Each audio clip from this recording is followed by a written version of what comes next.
Well, education and awareness remain key weapons in the battle against the HIV/AIDS epidemic. That's the view of some people living with the virus. Ahead of World AIDS Day tomorrow, our SABC reporter Iviwe Poti spoke to one person who holds this view. South Africa has the biggest and most high-profile HIV epidemic in the world, with an estimated 7 million people living with the virus. It also has the largest antiretroviral treatment program globally. Thandiswa has been living with HIV for 15 years now. She says what helped her was to accept the disease and educate herself more about it. This is not the disease that it is the end of the story, or you're not going to be with the people and the people will chase you away.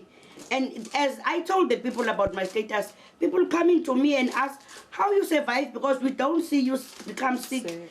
You become big and you beautiful. Everything was fine in me, and I have a lot of friends.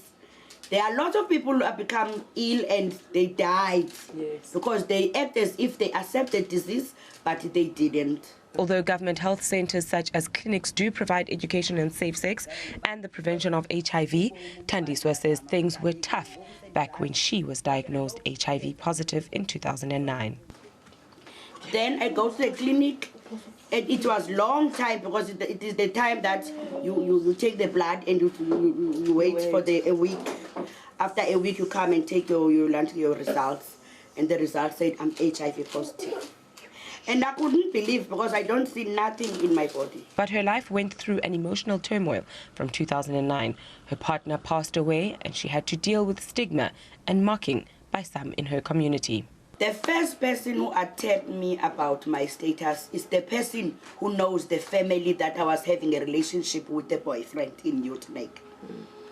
And then we were busy drinking. It was a nice day, it was hot. And there's nothing was changing in my life beside of drinking. But even that drinking, I tried to stop it after I accept my status. But the lady, she was attacking me that I was joking with the lady. The lady said, I'm not that boyfriend of yours who passed away because of HIV. Thandiswa says she is now doing better.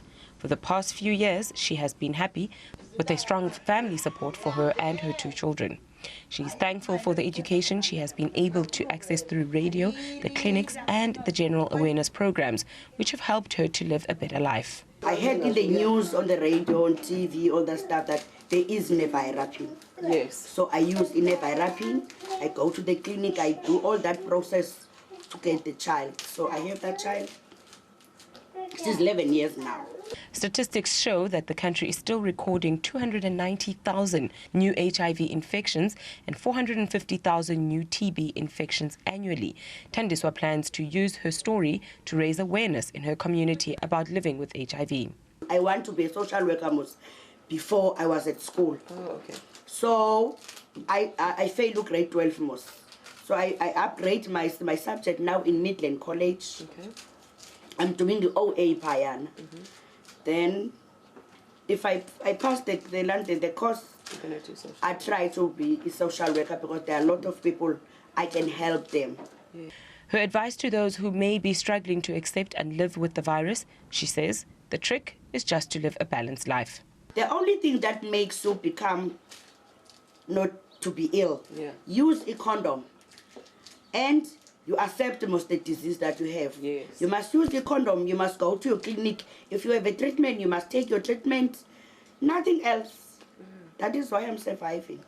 The government remains concerned with the high rate of infections among young women between the ages of 14 and 25. Thandiswa says education and awareness needs to be increased to target these young people. Iviwe Poti, SABC News, Port Elizabeth.